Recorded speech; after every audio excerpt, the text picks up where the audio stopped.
Here we are in Maya, and we're all, I think we all do this when we're first starting out. We think, we're working in a virtual environment. It doesn't really matter how big you build things, right? But actually, it does. It turns out it helps enormously to work in real world units. As in, if your object is 6 feet high, you build it 6 feet high, and so to make sure we're doing that, the very first thing we're going to do is go into preferences in Maya here, under settings, and check that we're working in fact in centimeters. That's all good.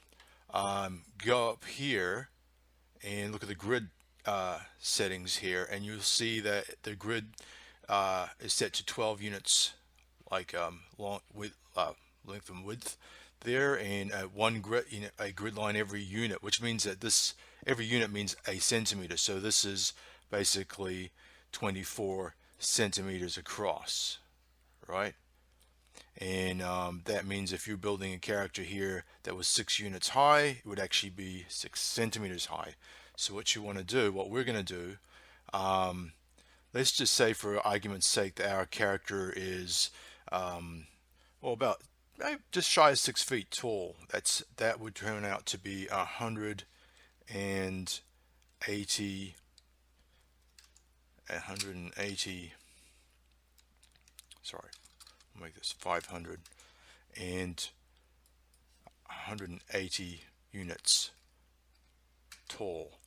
So if we make our grid 180 units, that turns out to be our guy. So from the front view here, I made an image plane here. So here's just the guy from the previous episode, just as an example. And he is about, we're saying he's about just shy of 6 feet tall. So we've got a grid line that kind of is the same height as our character, to be sure. And enough of that. Back into perspective mode. So what I've done is to turn that off for a minute there, a box for a head, another box for his ears, nose, his top lip, bottom lip, and the eyes I made some spheres for, and I made a sphere for the eye, and then I basically scaled that up, made a half sphere for his top lid and his bottom lid as well. And that's what I'm going to start with today. So we're just going to make a little head. And special prize to you if you guess who it is early. So with that, let's move to ZBrush. Okay, we're going to begin by bringing in those boxes that we made in Maya, our little primitives. No big deal here. Yeah, and the first thing we're going to do is just subdivide these things. So the reason I like working this way is because you can focus on like these distinct forms, like the overall shape of the head, and then if you decide, oh, I need to move the eyelids or the eyes or the nose or something like that, it's really easy to do that. It's what they call non-destructive, right? Like, so it makes it very easy to make big edits, where and you're not like, if you get into the details a little bit, it doesn't matter too much. If you sculpted out the details of the nose, it's still very easy to move the whole thing. um, and yeah, I just find it to be a nice way to mask things out. Looking a bit like a tiki right now. It's all good. So right now, yeah, what we're doing is we're working on the overall shape of his head, and I am basically trying to find the skull, right? So I'm looking at reference for what we'll call our mystery guest here. So I am looking at a reasonably famous kind of person from the media, and found a bunch of images of them on Google, and so now I am looking at those various angles of our guest, and just trying to imagine what their skull looks like. And now I am getting my secondary shapes into place here. So it looks a bit like a clown right now. No worries, we'll get there. I am having a little trouble with my hotkeys today, and yeah, just now just using the trim dynamic brush I really like for just planing out things quickly. And now the top lip, yeah, just we can move things around very easily. So I could sculpt the lips in detail and then move them radically and not affect that their shape at all. So the one disadvantage with this method is things will look pretty crude for a long time, and you just have to be kind of okay with that, you know. So it's okay that things are just mashed into each other, and it looks like Mr. Potato Head. Um, but it's a great way to start out. So often people, when they're sculpting like a human in particular, they'll have a base mesh all ready to go. But I want to kind of go back to square one, go back to scratch. If you're starting from scratch, you haven't sculpted a person before, you know, this is the way I would do it, and this is the way I end up doing like maybe a creature or something, like something that's brand new, completely original form. Then I just like you would with clay, you just start throwing it together. You know, quickly making a little eyeball. I find it's very important. One of the things that's really important, especially if you're trying to do a realistic sculpt, is to get the size of the iris right. So that's what I'm doing right now. Is I'm just kind of, you know, being a bit silly, but I'm trying to paint the iris the right size relative to the eyeball.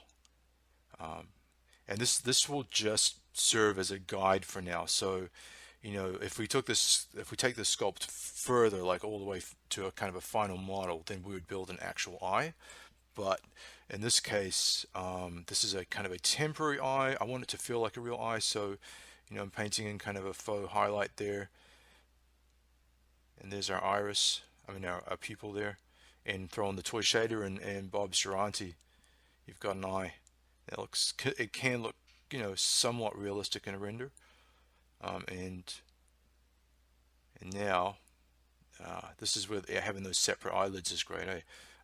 And so we're trying to find the shape of our guest's eyelid there and onto the ear. So this approach, what's nice about it is it makes it very easy to get kind of complex forms, you know, like the overlapping forms, the sharp kind of edge of the ear as it's penetrating the skull there, the eyelids later on, the lips. It's going to make it easier to make those shapes um, whilst working in big movements across his face, right?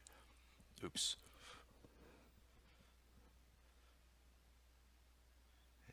And that's, yeah, so at least starting to look still like Mr. Potato Head. I think the eyes might be a little bit wide apart right now, and that's where this method makes it very easy. I could just grab these eyes and move them closer together anytime I want.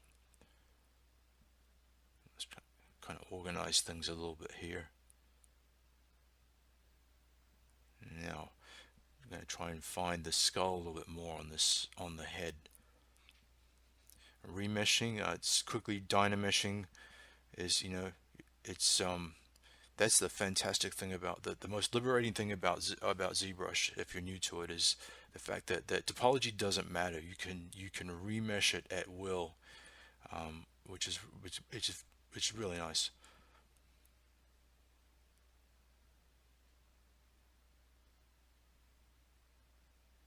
And when I'm sculpting, I try as I dig into it to kind of follow the form.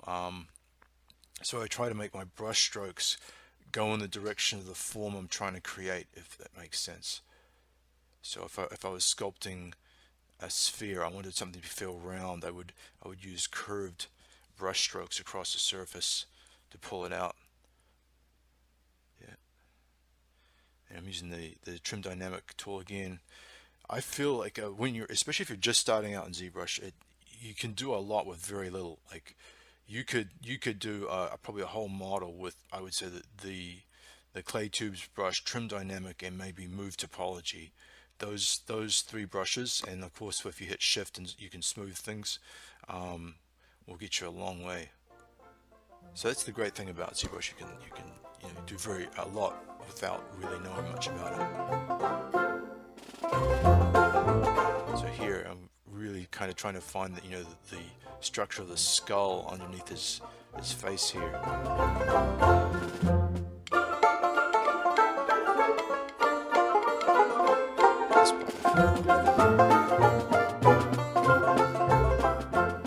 Kind of, now we're going back, building up some muscles across his jaw.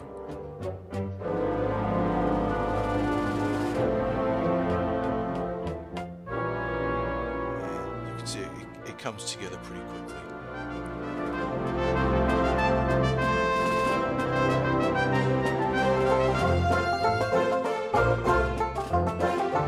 So I'm sculpting kind of further into him, trying to find the anatomy under his face, and then I'll come back and put some flesh across it, right?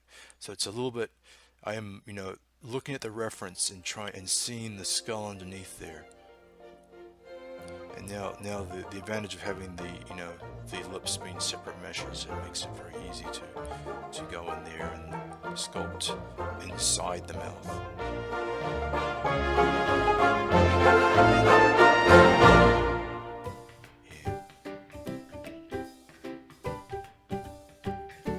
Definitely, still, it's going to look weird for a while.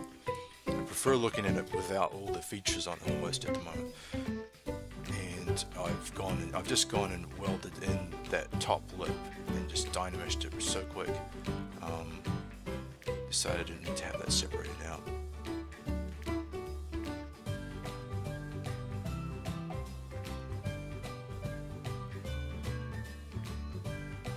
Fun part, love noses.